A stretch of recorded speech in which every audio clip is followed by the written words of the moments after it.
Are you recording? Yes. Okay. Now, raise your hand if you have ever gotten sick within the last or past semester. Even I have gotten it. The reason for this is because a lot of people think that you just get sick by a random virus, a random disease that just pops out of nowhere, when the truth is, that's just simply not the fact. It could be, but the chances are so slim that we're comfortably able to say that's just not the thing. What's truly making people sick is bad habits. Specifically, bad habits regarding your nutrition, your hydration, your stress, and lastly, your hygiene. The thing is with all of these is that every single one of them, if is in excessive amounts, will always cause an unnecessary illness. For example, you go to the gym, you come back, you never washed your hands because you were too tired from the gym. A completely valid reaction. But the thing is, you not washing your hands, or you might have touched your face, you might have touched something that you might have ate, just like that, you've transferred something to yourself that could have caused a lot of harm. These in particular are all unnecessary bad habits because they just shouldn't have been done. All of us could have avoided it, but we don't because majority of the time we just don't think about it. Now, today we will be talking about all these bad habits, and we will be talking about how we can even avoid them, because you do not want to live more and more throughout your life constantly getting sick, constantly getting fatigued, constantly all these bad stuff happening to you, and you just simply don't have an answer for it. You go to doctors over and over and over again, and they tell you the same thing over and over again. Just rest, just fix your diet, so on and so forth. It gets to the point where we think they're just talking out of a script, when in reality, it's just the simple truth. Now, I want to talk about specifically last semester. You see, last semester, I was actually taking two classes in particular, but one was a microbiology class, and the other one was an anatomy and physiology class. Anatomy and physiology 1 to be exact. I have yet to take 2 at that time. In microbiology class, I actually had a lab partner. He was a good friend of mine later on through the semester, but during the start of the semester, I never got to know him because he was just never there. Let's call him Adam. Adam would only show up every other week. It got to the point where some of our lab partners at our table generally thought he just never even existed. Even though he was there on our first day, he was there a couple days afterwards, but he just kept on missing out. One thing that Adam always had about him was he always coughed. He always was sweating a lot, and sometimes he was even pale. So one day, our teacher was running late. Our class started at 9 a.m. This was around 8:54 or 8:56 a.m. Around this time, everyone was there because almost all of us showed up early because microbiology was considered an advanced class, and we all wanted to get as much information as we could before the class even started. On that day, Adam showed up, but he was far away from the group. We were in a long hallway. Our class was to my right. He was all the way down the hallway. Because he was more of a loner, I was the only one that could really speak to him. I went up to Adam. I told him, bro, where have you been? What happened? And then after the usual, oh, I'm fine, I'm okay talk, I finally got the truth out of him. Adam has been only asleep for the past couple of months. He's been only sleeping no more than 4 hours a day. He's been eating so badly to the point where he was having approximately 1 meal a day, if you even call it a meal. He was barely drinking water, and he was constantly stressed. The reason why this was bad in particular is because all of these habits kept on building up and up and up, time and time again, to the point where now it's too late. That is a very big concept I want to really talk over in this speech, because things such as this, especially when it comes to your health, they don't just build up with you knowing. They almost every single time they just attack you out of nowhere. A couple days you're risking your body, not eating as much as you should be, not drinking as much as you should be, sleeping way less as you should be, and then at first you feel okay, and out of nowhere you feel like you're dying. Now, the real problem isn't that you're actually dying.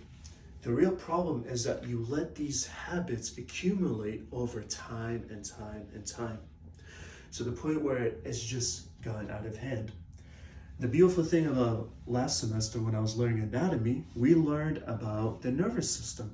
In particular, we learned about the sympathetic nervous system and your parasympathetic nervous system.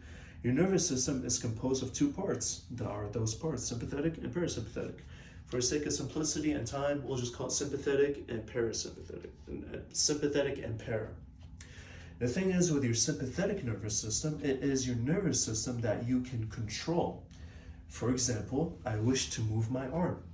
You have a muscle right here called your biceps brachii, biceps for short. If I want to move my arm upwards, this muscle contracts and this part of my arm goes upwards. If it relaxes, it goes downwards, and I can control this. I can keep going up and down until my muscle just gives out. The reason why I can even do this is because the nerves in my arm are sympathetic nerves. They are voluntary. I can control them. However, your body is also composed of para nerves, nerves that you can't control. They're there, they are working, but you're not controlling them whatsoever. A good example of this is your heart. Your heart is constantly breathing. Your lungs breathing. Your heart is constantly beating. Your lungs are constantly breathing, but you don't feel this. You don't control it. You know it's happening because you're alive. If this wasn't happening, that would not be the case. But you don't control this. If I told you to stop your heart from beating right now, you can even think about it. You can keep imagining it, it will just never happen. However, things such as your nutrition, your hydration, your hygiene, and most importantly, your stress levels can most definitely act as a factor that can prevent these things from happening. Now, the first solution of these habits is your sleep. According to Harvard and the CDC, if you get less than 7 hours of sleep, this can really affect your immune system, and it will make you more susceptible or will give you a higher chance of obtaining foreign objects in your body that will really make you sick. And that's just from sleep alone. And you can imagine students and people who have a high stress job where they need to be there getting less than 5 hours. And even Adam, where he was getting less than 4 hours, and sometimes even 4 hours on the dot. And it was constantly just damaging him. Now, another thing that also is a bad habit that people have is your nutrition. If you don't eat enough, your organs and your entire body will just not function as it should be. In your body, there are proteins that help your organs function. What is feeding these proteins are the nutrition, are your complex carbs, your vegetables, water, so on and so forth. Then you have your hydration. The thing is with the hydration in particular is your blood is made up of plasma mostly and your actual red blood cells. Your plasma is water. So if you're not drinking enough water and if you don't have enough hydration in your system, your blood will literally clot up and your blood will just not move. And on top of all that, I spoke about the example earlier about the gym, your hygiene. If you didn't wash your hands, you can get really, really sick. Now, the last one is your stress. According to the NIH, chronic stress syndromes, and chronic stress as a whole can really affect you, because remember what I spoke about earlier, your sympathetic nervous system will not fully get affected by this, but your parasympathetic nervous system will really take a hit because your parasympathetic nervous system relies on these factors that you don't control, such as your stress, your nutrition, your hydration, so on and so forth.